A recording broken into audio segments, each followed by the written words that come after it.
नमस्कार, आप देख रहे हैं 4 पीएम और मैं हूं आपके साथ सिमरन। दोस्तों, मदरसों को अवैध घोषित कर सील किए जाने की कार्रवाई पे हाईकोर्ट पे हंटर योगी सरकार पे चला है। अदालत ने ना सिर्फ योगी सरकार को आड़े हाथों लिया है बल्कि योगी सरकार को अल्टीमेटम दिया है कि हर हाल में 24 घंटे के अंदर मदरसे को खोला जाएगा। बता दें आपको कि बड़ी खबर ये है कि हाईकोर्ट ने सिर्फ यही नहीं रुका बल्कि उसने ये बात पूरी तरीके से साफ कर दी है कि पूरे प्रदेश में बिना किसी रोक टोक के मदरसे चलाए जा सकते हैं। और जैसे ही हाईकोर्ट का ये आदेश सामने आया है, हड़कंप मचा है। एक और जहां मुस्लिम समुदाय उत्साहित है, दूसरी ओर योगी सरकार सुप्रीम अदालत में जाने की तैयारी में जुट गई है। हाईकोर्ट का ऐतिहासिक फैसला क्या है, सब कुछ आपको अपनी इस रिपोर्ट में बताऊंगी। दोस्तों, पिछले दिनों देश के हिस्सों खासकर यूपी में अवैध मदरसों को लेकर योगी सरकार ने एक बड़ा अभियान चलाया। दोस्तों, आपको बता दें कि मई 2025 तक की रिपोर्ट के अनुसार नेपाल सीमा से सटे जिले जैसे श्रावस्ती, बहराइच, बलरामपुर में अवैध रूप से संचालित और सरकारी जमीन पे अतिक्रमण करके बनाए गए लगभग 82 मदरसों को सील या बंद कर दिया गया था। अकेले श्रावस्ती जिले में अप्रैल 2025 में 10 गैर मान्यता प्राप्त मदरसे बंद किए गए। इससे पहले उत्तर प्रदेश सरकार की विशेष जांच टीम ने मार्च 2024 में राज्य के लगभग 13,000 अवैध मदरसों को बंद करने की सिफारिश की थी, क्योंकि वो अपनी फंडिंग के स्रोतों का खुलासा करने में विफल रहे थे। सितंबर 2024 तक मानकों का पालन न करने के कारण लगभग 513 मदरसों की मान्यता समाप्त कर दी गई थी। हालांकि जनवरी 2026 में विदेशी फंडिंग और संदिग्ध गतिविधियों के आरोप में आजमगढ़ और संत कबीर नगर के 2 और मदरसों की मान्यता रद्द की गई। नेपाल सीमा का हवाला देके श्रावस्ती के जिन मदरसों को हवाला देके बंद किया गया था, इसमें एक मदरसा पहले सुन्नत इमाम अहमद रजा को भी बंद कर दिया गया। ये मदरसा भी राज्य मदरसा बोर्ड से मान्यता प्राप्त नहीं हो सका और इस मदरसे को अवैध बताने हुए जिला अल्पसंख्यक कल्याण अधिकारी ने मदरसों को सीज करते हुए बंद करा दिया था और मदरसे के लोगों ने जिला के अफसर के आदेशों के खिलाफ अदालत का रुख किया था। आप सबके भरोसे से हमने हमेशा मजबूत और सच्ची पत्रकारिता की है। चैनल को आप सबने सब्सक्राइब तो कर ही रखा है, हमारे चैनल को ज्वाइन भी कीजिए। हमारे चैनल के मेन पेज पे जाइए, जहां सब्सक्राइब लिखा होता है ठीक उसी के बगल में आपको ज्वाइन का विकल्प दिखेगा। ज्वाइन बटन पे क्लिक करके पेमेंट प्रोसेस पूरा होते ही आप हमारे सफर का मजबूत हिस्सा बन जाएंगे। जस्टिस सुभाष विद्यार्थी की बेंच ने उत्तर प्रदेश के श्रावस्ती जिले के जिला अल्पसंख्यक कल्याण अधिकारी द्वारा पिछले साल मई में पारित आदेश को रद्द कर दिया, जिसमें मदरसा लहजे सुन्नत इमाम अहमद रजा को राज्य मदरसा बोर्ड द्वारा मान्यता न मिलने के आधार पर बंद करने का निर्देश दिया गया था।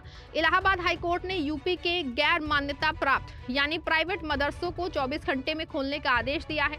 हालांकि अदालत ने यह भी स्पष्ट किया है कि एक गैर मान्यता प्राप्त मदरसा मान्यता मिलने तक किसी सरकारी अनुदान का दावा नहीं कर सकता। हाईकोर्ट ने कहा कि कानून में कोई ऐसा प्रावधान नहीं है जो अधिकारियों को मदरसा शिक्षा बोर्ड द्वारा मान्यता न मिलने के कारण उनके संचालन और उसे बंद करने या रोकने की अनुमति देता हो।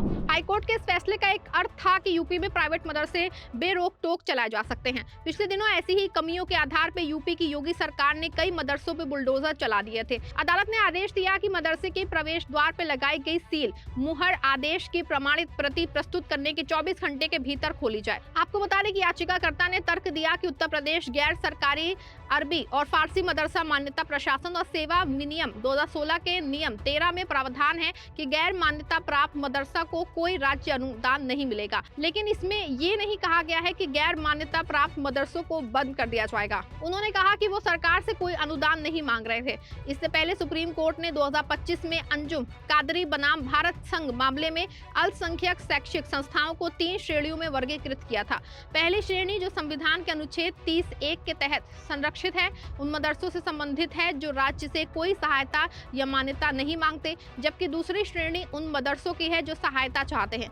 तीसरी श्रेणी उन मदरसों की है जो केवल मान्यता चाहते हैं लेकिन सहायता नहीं। अनुच्छेद 30(1) जो सहायता या मान्यता की आवश्यकता है न रखने वाले मदरसों की रक्षा करता है। सभी अल्पसंख्यक चाहे धार्मिक हो या भाषाई को अपनी पसंद के शैक्षिक संस्थान स्थापित करने और प्रशासनिक करने का मौलिक अधिकार प्रदान करता है, ताकि वो अपनी अलग संस्कृति, लिपि और भाषा को संरक्षित रख सके।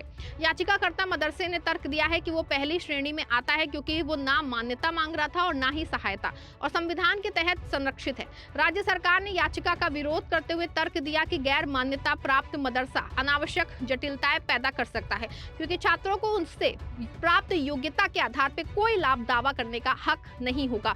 इन तर्कों को खारिज करते हुए अदालत ने कहा कि गैर मान्यता के आधार पर मदरसे के संचालन पर रोक लगाने वाला कोई नियम नहीं है। ऐसे में प्राइवेट मदरसों पर रोक का कोई भी प्रावधान नहीं लागू होता है। और हाईकोर्ट ने ये बात पूरी तरीके से साफ कर दी है कि कोई भी मदरसा इस वजह से नहीं बंद कराया जा सकता है कि उसके पास मान्यता नहीं है। बता दूं आपको, फैसला आने से एक और जहां योगी सरकार बुरा फंस गई है, दूसरी ओर मुस्लिमों में मदरसों के हक में फैसला आने का उत्साह देखा जा रहा है। मीडिया रिपोर्ट्स के अनुसार इलाहाबाद हाईकोर्ट द्वारा गैर मान्यता प्राप्त मदरसों पर दिए गए ऐतिहासिक फैसले पर प्रतिक्रिया देते हुए जमीयत उलेमाए हिंद के अध्यक्ष मौलाना महमूद मदनी ने इसे भारत के संविधान की सर्वोच्चता और उसके मूल सिद्धांतों की पुष्टि उसको बताया स्पष्ट। मौलाना मदनी ने कहा कि ये फैसला उन सरकारों और अधिकारियों के लिए कड़ी फटकार है जो गैर मान्यता प्राप्त मदरसों और मकतबों को बंद करने को उपलब्धि के रूप में पेश कर रहे थे। उन्होंने कहा कि ऐसी कार्रवाइयां न केवल असंवैधानिक थी बल्कि अंततः उनके लिए शर्मिंदगी का कारण बनी। उन्होंने कहा कि जमीयत उलेमा हिंद श्रावस्ती जिले के 30 मदरसों की ओर से इलाहाबाद हाईकोर्ट में कानूनी कार्यवाही कर रही है और संगठन उत्तराखंड सरकार की कार्रवाइयों के खिलाफ भी लोकतांत्रिक उपाय तलाश रहा है।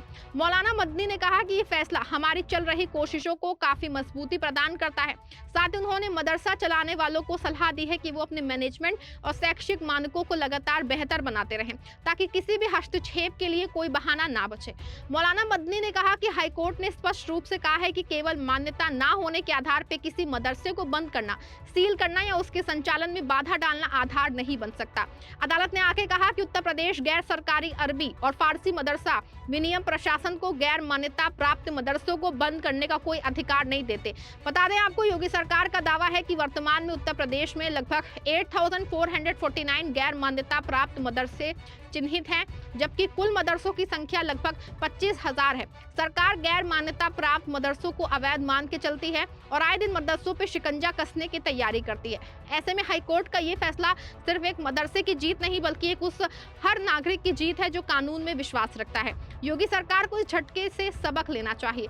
सत्ता अहंकार के लिए नहीं, सेवा के लिए होती है। डराने, धमकाने और ताले लटकाने से प्रदेश का विकास नहीं होगा। अगर सरकार वास्तव में सुधार चाहती है तो उसे स्कूलों और मदरसों को बंद करने के बजाय उसमें बेहतर सुविधाएं देनी चाहिए। लेकिन शायद नफरत की राजनीति में विकास का कोई स्थान नहीं है। आप क्या सोचते हैं कि योगी सरकार जानबूझ के मदरसों को निशाना बना रही है? क्या हाईकोर्ट का ये आदेश फैसला जो है सरकार की मनमानी पे लगाम लगाएगा? आप जो भी सोचते हैं अपनी राय कमेंट बॉक्स में लिखिएगा। अगर आपको ये वीडियो पसंद आया है और आप सच्चाई के साथ खड़े होना चाहते हैं तो इस वीडियो को शेयर करें और हमारे चैनल को सब्सक्राइब करें।